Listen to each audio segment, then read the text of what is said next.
स्वागत है आप सभी का हमारे YouTube चैनल में। आज हम सॉल्व करेंगे रेलवे ग्रुप डी पिछला पेपर और ये पार्ट नंबर आज का 42 होगा। इससे पहले हम कई सारे पार्ट्स करवा चुके हैं।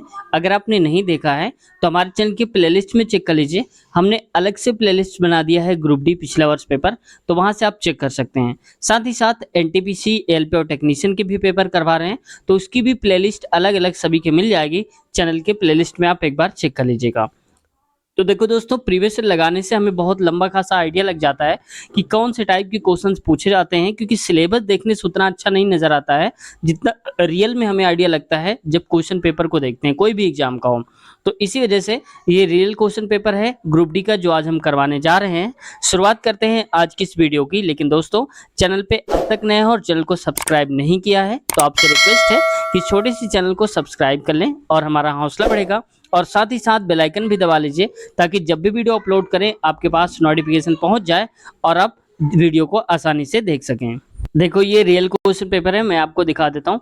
ये 18/8/2022 को हुआ था। ये मैंने काट दिया है रोल नंबर वगैरह सारा, और ये पहली शिफ्ट का है। ठीक है, ये रियल क्वेश्चन पेपर है। शुरुआत करते हैं। देखो, पहला क्वेश्चन मैं छोड़ूंगा क्योंकि ये करंट अफेयर का है और ये अब आपके काम का नहीं है। अगला क्वेश्चन की तरफ से आते हैं। तो देखो, आज का दूसरा क्वेश्चन जो कि पहला है, किसी वस्तु का क्रय मूल्य 5,000 से 2,000 रुपए कम है, डीलर इस पर 10% की छूट देता है और इसके बाद रिटेलर अपने क्रय मूल्य पर यानी कि कॉस्ट प्राइस पर 5% की छूट देता है। ग्राहक के लिए अंतिम विक्रय मूल्य यानी कि सेलिंग प्राइस क्या है? तो देखो, ऐसे क्वेश्चन पे कितना घुमाया है, कह रहे कि 5,000 से 2,000 कम है, तो इसका मतलब कितने का होगा? 3,000 का ही रहा होगा।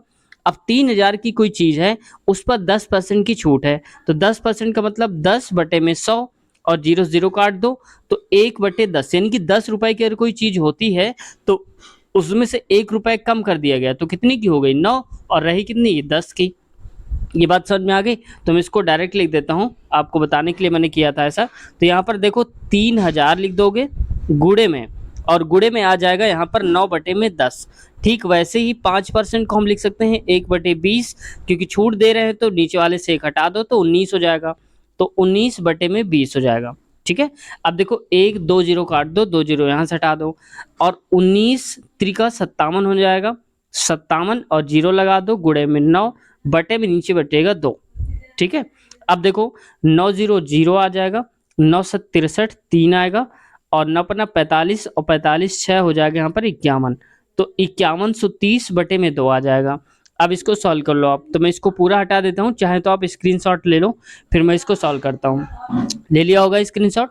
अब मैं डायरेक्ट इतना लिख देता हूँ, 5130/2। तो देखो 5130/2। अब इसको काटो, इसको काटते हैं, 2 दूनी 4 हो जाएगा, 2 पंचे 10, 2 छक्के 12 और 2 पंचे 10, यानी कि 2565 आ जाएगा सही उत्तर। तो देखो ऑप्शन नंबर चौथा हमारा सही उत्तर हो जाएगा। अब देखो अगला क्वेश्चन, कितना बड़ा क्वेश्चन लग रहा है और बड़ा ही देखकर हम छोड़ देते हैं, है ना? लेकिन अब आप देखो, आज के बाद नहीं छोड़ोगे।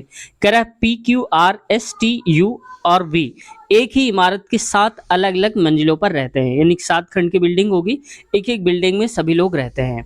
इमारत में सबसे नीचे वाली मंजिल क्रमांक 1 है और इसके ऊपर वाली क्रमांक 2 है। देखो मैं बना भी देता हूँ, जैसे मान लो कि ये ऐसे करके बना हुआ है, तो ये 1 2 3 4 5 6 और ये 7 हो जाएगा। ठीक है, नीचे वाली 1 नंबर 2 नंबर 3 4, ये 5 नंबर 6 और 7 नंबर।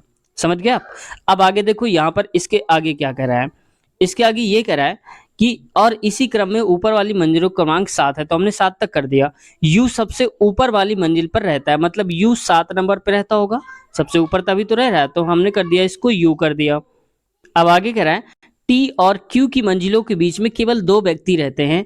नीचे कह रहा है मंजिलों के बीच में, अच्छा टी और क्यू की मंजिलों के बीच में, ठीक है। क्यू मंजिल क्रमांक 3 पर रहता है, तो 3 नंबर पे कौन रहेगा? तो इसको क्यू कर दो। ठीक है, यहां समझ में आ गया? अब देखो कह रहा है टी और क्यू की मंजिलों के बीच में केवल 2 व्यक्ति ही रहते हैं। तो देखो आगे इस पे क्या कहा जा रहा है, टी और क्यू की मंजिल के बीच में केवल 2 व्यक्ति रहते हैं, तो टी और क्यू के बीच में 2 व्यक्ति होना चाहिए। तो अगर हम टी को यहाँ नीचे रखते हैं सबसे, तो बीच का गैप 2 नहीं बचेगा। लेकिन अगर यहाँ पर क्यू तो हो ही गया है, टी को अगर हम यहाँ रख दे 6 नंबर पे, तो अब 2 का गैप हो जाएगा, चौथा और पांचवा। ठीक है, अब आगे क्या कह रहा है, कह रहा है कि क्यू मंजिल ठीक है, बता दिया यहाँ तक। इसके ऊपर कह रहा है यू और वी। अब कह रहा है वी जो है पी के मंजिल के ठीक ऊपर वाली मंजिल पर रहता है। देखो अभी हमें ये नहीं पता कि ये पी कहाँ पर है, ना वी पता है, तो इसको हम लाइन को अभी छोड़ेंगे। आगे देखो एस आर की मंजिल के ठीक ऊपर वाली मंजिल पर रहता है। अब एस आर भी नहीं पता हमको। अब आगे कह रहा है क्यू आर की मंजिल के ठीक नीचे मंजिल पर रहता है। जो क्यू है वो आर के जस्ट नीचे है, तो आर हमारा यहाँ पर होगा, तभी तो इसके जस्ट नीचे क्यू रह रहा होगा। ठीक है, अब आगे यहां से देखो क्यू का संबंध है कहीं पर। अब देखो वी और पी, अब इसमें से बोला गया था एस आर की मंजिल के ठीक ऊपर है, तो एस जो है आर के जस्ट ऊपर हो जाएगा, यहाँ 5वें नंबर पे एस हो जाएगा। ये बात समझ में आ गई। अब आगे क्या बोल रहा है, यहाँ पर क्या है वी पी के ऊपर वाली मंजिल पर रहता है, तो वी जो है पी के ऊपर है, तो पी तो कहीं पर है नहीं, तो अगर वी यहाँ पर हो जाएगा तो पी यहाँ पर हो जाएगा, क्योंकि पी के ऊपर ही तो वी आएगा, तो वी पी के ऊपर रहता है। सारे के सारे हो गए। अब क्वेश्चन में देखो क्या कह रहा है, मंजिल क्रमांक 6 पर कौन रहता है, तो 6 नंबर पे कौन रहता है, टी रहता है, तो टी देखो यहाँ पर है, तो ऑप्शन नंबर तीसरा सही उत्तर हो जाएगा। अब देखो यहाँ पर केवल ये बताना था हमको 6 नंबर पे कौन रहता है। अगर हमें टी पता चल जाता तो हमें बाकी लिखने की आवश्यकता भी न पड़ती। हमने समझाने के लिए आपको बताया है, तो आप कम समय में सिर्फ ये टी निकालना था 6 नंबर वाला, बस सही उत्तर जो आ जाएगा भाई कर देना आप। अगला क्वेश्चन है, क्वेश्चन है कोयले और पेट्रोलियम के संरक्षण के लिए निम्नलिखित में से क्या किया जाना चाहिए, यानी कि उनको अगर हम सुरक्षित तरीके से रख रहे हैं तो क्या करना चाहिए। एयर कंडीशनिंग या हीटिंग सिस्टम का अत्यधिक उपयोग नहीं करना चाहिए, यानी कि बहुत ज़्यादा वहाँ पर एसी का यूज़ ना हो, और बहुत ज़्यादा गर्म चीज़ यानी कि हीटिंग सिस्टम का यूज़ ना हो, उसको टेम्परेचर नॉर्मल होना चाहिए, तो ऑप्शन पहला सही उत्तर हो जाएगा। अगला क्वेश्चन देखो, नेक्स्ट क्वेश्चन ये कथन और निष्कर्ष का है। पहले हम कथन पढ़ते हैं और फिर इस पे आते हैं। इसमें कह रहा है कि सभी गधे जेब्रा हैं। देखो जब कभी सभी वर्ड आता है तो हमने पिछले पार्ट में बताया था कि सभी का मतलब है कि एक सर्कल दूसरे सर्कल के अंदर होगा। तो देखो एक सर्कल ये बना लो, थोड़ा इसको हम बड़ा करता हूँ ऐसे करके, और दूसरे वाले को एक के अंदर ऐसे बना लो। ठीक है, अब कह रहा है कि सभी गधे, तो जिसके साथ सभी लगा होता है वो सबसे नीचे वाले गोला पे यानी कि सबसे अंदर वाले गोले पे होता है। सभी गधे, तो इसका मतलब गधे मतलब अंदर वाले गोला पे आ जाएगा। जेब्रा, तो जेब्रा यहाँ बाहर वाले पे आ जाएगा। समझ गया, जब दो गोले बनते हैं, सभी वर्ड दे दिया जाए तो दो गोले बनते हैं, और सभी जिसके साथ लगा होता है, जैसे सभी गधे, तो सभी गधे लिखा है तो सबसे अंदर वाला जी होगा, गधे होगा। अगला है कुछ सांड बिल्लियां हैं, तो इसको अलग से बना लेता हूँ, कुछ सांड जो हैं वो बिल्लियां हैं, ऐसे कर लो। तो कुछ सांड एस, कुछ बिल्लियां ये है, मैं ऐसे बना लिया। आगे कह रहा है कुछ गधे लंगूर हैं, तो कुछ गधे लंगूर हैं का मतलब क्या हुआ कि कुछ कुछ जी वाले ये जो हैं हो जाएंगे, लंगूर एल हो जाएंगे। अब इतनी बात समझ में आ गई। अब देखो यहाँ से निष्कर्ष निकालते हैं। कह रहा है कुछ जेब्रा सांड है, तो कुछ जे वाला सांड है, तो क्या ये मिल रहा है, नहीं मिल रहा ना, तो क्योंकि हमें बाध्यता तो है नहीं, हम ऐसे बना सकते हैं, जबरदस्ती तो है नहीं कि हम ऐसे बनाएं, तो ये मान लेते हैं थोड़ी देर के लिए कि ये नहीं है। अगला कुछ जेब्रा लंगूर है, हाँ ये बात सही है, क्योंकि जे वाला जो हिस्सा है, जे वाला ये पूरा सर्कल है ना, जे वाला लंगूर यानी कि एल इतना मिल रहा है, दोनों जे और एल मिल रहे हैं, तो ये बात दूसरी सही है। तीसरा कह रहा है कुछ गधे बिल्लियां हैं, तो कुछ गधे बिल्लियां, देखो जो जी वाला हिस्सा है कोई भी बी वाले पे नहीं टच हो रहा है। ठीक है, तो जब नहीं मिल रहा तो कुछ गधे बिल्लियां बिल्कुल भी नहीं है, तो ये गलत हो जाएगा। केवल दूसरा हमारा सही उत्तर है। ठीक है, तो ये सही हो जाएगा हमारा ऑप्शन नंबर सेकंड, केवल निष्कर्ष दूसरा पालन करता है। अगला क्वेश्चन पे आते हैं। नेक्स्ट क्वेश्चन है, देखो ऐसा क्वेश्चन देख रखा है, 6 लड़कियों ने एक ही सप्ताह के अलग अलग दिन पर अपनी बातचीत का एक वीडियो रिकॉर्ड करने का फैसला किया। रविवार विश्राम का दिन होगा, यानी कि रविवार कोई रिकॉर्डिंग नहीं होगी। पी ने कहा हम शुक्रवार को अनुकूल होगा, यानी कि पी शुक्रवार को करेगा। तो देखो जैसे जैसे बोला जा रहा है वैसे मैं बना देता हूँ। तो पहले मैं लिख देता हूँ यहाँ पर मंडे, क्योंकि संडे से तो कोई मतलब नहीं है, मंडे, ट्यूसडे और वेडनेसडे, थर्सडे, और यहाँ पर आ जाएगा फ्राइडे, फ्राइडे, और यहाँ पर आ जाएगा सैटरडे। 6 हो गए, सैटरडे 1 2 3 4 5 और 6 हो गए। मैं इसकी लाइनिंग कर देता हूँ, आगे आगे ये जो होंगे ऐसे करके। अब आगे पी कह रहा है शुक्रवार को, तो शुक्रवार का मतलब क्या हो जाएगा, फ्राइडे, तो फ्राइडे को पी लिख दो, इसका काम तो पूरा हो गया। ठीक है, यू प्रक्रिया शुरू करेगी और सोमवार को रिकॉर्ड करेगी। यू जो है वो सोमवार को रिकॉर्ड करेगा, तो यू कर लो, यहाँ पर इसकी जगह पे आ जाएगा। एस टी के ठीक पहले, तो टी तो हमें पता ही नहीं है कहाँ पर होगा। ठीक है, अब आगे टी ने गुरुवार का चयन किया, सबसे नीचे लिखा हुआ है, तो टी हो जाएगा गुरुवार के दिन, तो टी आ जाएगा यहाँ पर गुरुवार के दिन। ठीक है, अब कह रहा है एस टी के ठीक पहले वाले दिन, तो एस हो जाएगा बुधवार को। ठीक है, यहां से हमें पता चल गया एस और टी। अब कह रहा है क्यू जो है यू और एस के दोनों के ठीक मध्य वाले रिकॉर्ड करेंगे, यू और एस, यू एस के बीच में कौन है, ये है क्यू, आ जाएगा मंगलवार को। बात समझ में आ गई। अब देखो आर के पास कौन सा दिन शेष बचा है, तो आर के लिए एक जगह बची है, वो कौन सा दिन है, सैटरडे का दिन है, क्योंकि सैटरडे पे कोई नहीं आएगा तो कौन आएगा, आर आएगा। तो राइट ऑप्शन जो हमारा हो जाएगा वो कौन हो जाएगा, शनिवार के दिन, ऑप्शन चौथा सही उत्तर हो जाएगा। अगला क्वेश्चन देखो, नेक्स्ट क्वेश्चन पे आते हैं। ये क्वेश्चन है देखो कथन निष्कर्ष का, ये माफ कीजिएगा, ये डायरेक्शन का है और डायरेक्शन से क्वेश्चन बहुत आते हैं। तो देखो जानवी अपने घर से निकलकर पश्चिम की ओर 45 मीटर चलती है, तो मान लिया हमने कि ये घर से निकली होगी और ये 45 मीटर चली होगी, कहाँ पर, पश्चिम की तरफ, इधर की तरफ, कितनी, 45 मीटर। आगे देखो, और इसके बाद क्या करती है, फिर वह दाएं मुड़ती है और 32 मीटर चलती है, तो यहाँ दाएं मुड़ी होगी और ये चली होगी 32 मीटर।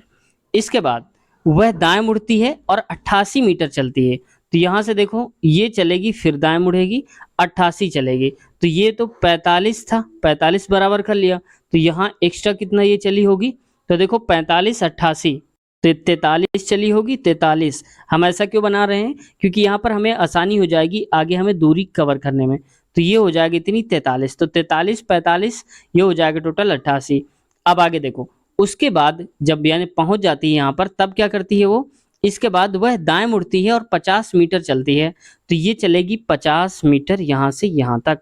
तो 50 मीटर का मतलब क्या हुआ कि ये तो 32 था यहाँ से यहाँ तक, और इसके आगे ये कितना चलेगी, तो ये देखो 32 था और 50 चलेगी, यानी कि ये चल जाएगी टोटल 18। ठीक है, 18 यही तो हुआ, 8 2 10 3, हाँ, तो ये हो जाएगा 18, 18 और आगे चले। अब इसके बाद कह रहा है अतः वह अंत में वह पुनः दाएं मुड़ी, तो दाएं कहाँ मुड़ेगी, ये इस तरफ मुड़ेगी दाएं, और 43 मीटर चलती है, तो 43 मीटर का मतलब क्या हुआ, ये यहाँ तक 43 थी, इतनी दूरी, तो इतनी ही दूरी वो चलेगी 43 तक, 43 चली है। ठीक है, अब कहना चाहता है कि वह अपने घर से कितनी दूरी पर है, तो देखो इसका घर क्या है, यहाँ से चलना उसने शुरू करा था, तो यहाँ से जो पॉइंट बना है इसको डॉट डॉट कर दो आप, तो ये बताओ कि यहाँ से यहाँ की दूरी कितनी है, तो ये हो जाएगी 18 ही तो हमने लिखी थी, देखो यहाँ से यहाँ तक जो होगी वही यहाँ से यहाँ तक की हो जाएगी, तो 18 ही मीटर तो होगी, तो ऑप्शन नंबर चौथा सही उत्तर हो जाएगा 18 मीटर। ठीक है, तो इस हिसाब से हमने बनाया था, चाहो तो आप स्क्रीनशॉट ले लो, इसको ऐसे करना। ठीक है, अब इस क्वेश्चन की भी स्क्रीनशॉट ले लो, क्योंकि अब दोबारा से आप अपने आप से इसको लगाने की कोशिश करना। अगला क्वेश्चन देखो, देखो फिर भी वही दिया है, इसमें से कह रहा है 6 मित्र A B C D E और एफ एक वृत्ताकार मेज के परितः, परितः मतलब चारों ओर केंद्र की ओर मुख करके खड़े होकर एक गेम खेल रहे हैं। तो पहले उसको बना लेते हैं। मान लिया कि ये एक सर्कल है, कितने मित्र हैं, 6 मित्र हैं, तो बना लेते हैं 1 2 3 4 5 और ये हो जाएगा 6 मित्र हैं। ठीक है, अब आगे देखो, जब 6 मित्र हैं तो क्या करते हैं, ई ए के बाईं ओर ठीक बगल में है, तो ई और ए की तरफ है, जो ई है, मान लो अगर कि ए यहाँ पर है तो इसके बाईं ओर ई हो जाएगा, ये वाला। ठीक है, इसको कहीं भी रख सकते हैं, स्टार्टिंग में कोई भी रख सकते हैं। सी जो है एफ के बाईं ओर है, अब सी एफ का हमें नहीं पता क्या होगा, क्योंकि रिलेशन ए और ई के साथ हमें देखना है। डी और ए के बीच केवल 2 व्यक्ति थे, डी और ए के बीच, तो मान लो यहाँ पर डी अगर यहाँ पर हो जाएगा तो 2 व्यक्ति हो जाएंगे, तो मैं मान लेता हूँ डी यहाँ पर आएगा, क्योंकि डी के बाद देखो 1 2 ये हो जाएंगे और यहाँ से भी 2 हो जाएंगे, तो ये तो ठीक हो गया। अब आगे देखो, डी ए के बीच में केवल 2 व्यक्ति हैं, बी ए के दाईं ओर ठीक बगल में है, यानी कि जो बी है ए के दाहिनी तरफ है, तो बी यहाँ पर हो जाएगा, दाहिनी तरफ, ठीक, यही तो हो जाएगा। अब देखो यहाँ पर कह रहा है ई जो है, अब ऊपर वाले पे फिर से आ जाना है, ई ए के बाईं ओर ठीक बगल में है, तो ई जो है ए के बाईं ओर, तो ये तो हमने बना ही दिया है। अब देखो यहाँ पर सी और एफ के बीच में बता रहा था, अब लास्ट में देखो सी एफ के बाईं ओर दूसरा है, तो सी जो है एफ के, मान लो कि एफ यहाँ पर है बाईं ओर, दूसरा कहाँ हो जाएगा, पहला दूसरा, ये हो जाएगा यहाँ पर सी। ठीक है, ये सी आ जाएगा। अब देखो क्वेश्चन में कह रहा है एफ के दाईं ओर बगल में कौन है, यानी कि कहना चाहता है एफ के दाहिनी तरफ कौन बैठा है, तो एफ के दाहिनी ओर कौन बैठा है, ई ही तो बैठा है, देखो ये दायां हो जाएगा, ये इसका बायां हो जाएगा। तो यहाँ पर ऑप्शन हो जाएगा, यहाँ पर राइट ऑप्शन ई हो जाएगा। तो ऑप्शन नंबर पहला ही सही उत्तर हो जाएगा, इसका ई देख रखा है। अगला क्वेश्चन देखो, नेक्स्ट क्वेश्चन पे कहा जा रहा है नीचे दिए गए कथनों पर विचार कीजिए और सही उत्तर का चयन करिए। देखो ज्यादातर क्वेश्चन अभी रीजनिंग के ही देख रखा है, लेकिन यहाँ पर घुमा करके दिया है केमिस्ट्री संबंधित। कथन कह रहा है डोबेन आयरन ने त्रिक का नियम दिया था, कथन पहला कह रहा है। कथन दूसरा कह रहा है डोबेन आयरन ने विभिन्न गुणों वाले तत्वों को समूहों में व्यवस्थित करने का प्रयास किया जिनमें प्रत्येक में 3 तत्व होते थे। तो देखो केवल हमारा डोबेन आयरन ने त्रिक का सिद्धांत दिया था, ये बात बिल्कुल सही है। और उन्होंने एवरेज बताया था कि जैसे मान लो ए है, बी है और सी है, तो ए और सी का जो एवरेज आएगा वो बी का ही होगा, ठीक है, ऐसे करके बताया था। तो यहाँ पर विभिन्न गुण का मतलब नहीं, वो द्रव्यमान के हिसाब से रखा था, उनका एवरेज औसत के हिसाब से रखा था। तो दूसरा गलत हो जाएगा, पहला ही केवल सही है। ऑप्शन नंबर दूसरा यानी कि केवल फर्स्ट कथन सही है। अगला क्वेश्चन में देखो, यहाँ पर कहा जा रहा है निम्नलिखित में से क्या पारिस्थितिकी तंत्र का एक जैविक घटक नहीं है। तो जैविक घटक कौन सा नहीं है? मेढक है, पुष्प है, कीट है, ये सारे हैं, लेकिन मृदा जैविक घटक नहीं है, यानी कि इसमें जीव नहीं है। मृदा में कोई जीव होता है क्या? ये नॉन लिविंग होता है, निर्जीव होती है, बाकी सारे में जीव होता है। अगला क्वेश्चन देखो, निम्नलिखित में से कौन सा भारत के वित्तीय बजट में शामिल नहीं है। तो देखो बजट में कुछ वर्ड होते हैं जो कि याद रखना चाहिए आपको। प्राथमिक घाटा होता है, राजकोषीय घाटा, राजस्व घाटा, लेकिन साख नियंत्रण जो है उसमें शामिल नहीं होता है, किसमें? वित्तीय बजट में। अगला क्वेश्चन है root 1 minus cos theta upon 1 plus cos theta का मान ज्ञात करिए। तो इसमें से देखो जब कभी ऐसा क्वेश्चन आता है तो हम इसका पहले गुणा करा देते हैं। जैसे देखो ये लिखा हुआ है ऐसे, तो 1 माइनस कॉस थीटा अपान में लिखा है 1 प्लस कॉस थीटा, इसमें से आप गुणा करा दो। किसका? ये प्लस है तो यहाँ पर माइनस हो जाएगा, तो 1 माइनस कॉस थीटा का गुणा हो जाएगा, नीचे भी 1 माइनस कॉस थीटा हो जाएगा, इसको यहाँ पर भी रूट लगा दोगे। तो 1 माइनस कॉस थीटा देखो यहाँ पर है, 1 माइनस कॉस थीटा यहाँ पर है, तो हम कहेंगे 1 माइनस कॉस थीटा का होल स्क्वायर हो जाएगा रूट के अंदर, और नीचे आ जाएगा 1 माइनस कॉस स्क्वायर में थीटा आ जाएगा, यहाँ थीटा कर दो। बात समझ में आ गई? अब इसको हम क्या लिख सकते हैं? 1 माइनस कॉस स्क्वायर थीटा है और ये रूट के अंदर है, तो केवल अगर स्क्वायर हटेगा तो आ जाएगा 1 माइनस कॉस थीटा, जबकि नीचे आ जाएगा 1 माइनस कॉस स्क्वायर थीटा को लिखेंगे साइन स्क्वायर थीटा, और रूट है तो आ जाएगा केवल साइन थीटा, ठीक है। अब साइन थीटा को इससे भाग देंगे 1 से, तो यहाँ पर आ जाएगा, मैं इतना हटाकर लिख देता हूँ। तो देखो इसको हम क्या लिख सकते हैं? 1 अपान, लिखता हूँ इसको 1 अपान साइन थीटा, और यहाँ पर हो जाएगा माइनस का माइनस कॉस थीटा अपान में साइन थीटा हो जाएगा, ठीक है। अब 1 अपान साइन थीटा को हम क्या लिख सकते हैं? कॉसेक थीटा लिख सकते हैं, तो cosec theta minus cos theta upon sine theta होता है कॉट थीटा, तो क्या हो जाएगा? Cosec theta minus cot theta answer आ जाएगा। तो देखो ऑप्शन नंबर पहला ही हमारा सही उत्तर हो जाएगा। तो ऐसे आप कर सकते हैं, चाहो तो आप स्क्रीनशॉट भी इसका ले सकते हैं। अगला क्वेश्चन देखो, नेक्स्ट क्वेश्चन है, और ये तो हालांकि करंट अफेयर का क्वेश्चन है इसलिए इसको छोड़ते हैं, हम आगे के क्वेश्चन की तरफ चलते हैं। तो देखो इसमें कह रहा है, क्वेश्चन है निम्नलिखित लाइन ग्राफ का ध्यानपूर्वक अध्ययन कीजिए और उसके आधार पर पूछे गए प्रश्न का उत्तर दीजिए, ठीक है। अब यहाँ पर आते हैं, ग्राफ को थोड़ा ऐसे करते हैं। अब यहाँ पर कह क्या रहे क्वेश्चन में, देखो संदर्भ दिया है, कह रहा है कि 2017-2012 तक एक कंपनी द्वारा बेची गई साइकिलों की संख्या है। ये संख्या देख रखा है कितनी साइकिलें बेची गई हैं। अब कह रहा है ये सारे हजार में नंबर है, यानी कि 1000 में। क्वेश्चन हमारा ये है कि 2013 में बेची गई साइकिलों की संख्या, 2013 में जो साइकिलें बेची गई हैं मतलब ये वाली, 2017 में बेची गई साइकिलों की संख्या के, 2017 मतलब इसमें बेची गई साइकिलों की संख्या के लगभग कितने प्रतिशत के बराबर हैं। तो ये देखो के बराबर, यानी कि 13 से हमें बताना है, तो ये हो जाएगा 45, और कितने के हिसाब से? ये 2017 के हिसाब से। 2017 में है 90, गुणे में 100 कर दो आप, तो 45 से कम 45, और 45 दूनी 90 हो जाएगा, तो 50, ये हो जाएगा 100/2 बराबर आ जाएगा 50%। तो सही उत्तर हमारा कौन सा हो जाएगा? 50%। तो सही उत्तर हमारा हो जाएगा 50%। यहाँ से आप देख सकते हैं ऑप्शन नंबर तीसरा वाला सही उत्तर है 50%। अगला क्वेश्चन है 15वां नंबर। अनीता उत्तर दिशा की ओर मुख करके खड़ी है। तो मान लिया कि इधर की तरफ उसने मुख करके खड़ी हुई है। फिर वह 135 डिग्री बामावर्त, बामावर्त मतलब लेफ्ट साइड कूदती है, घूमती है, मुड़ती है।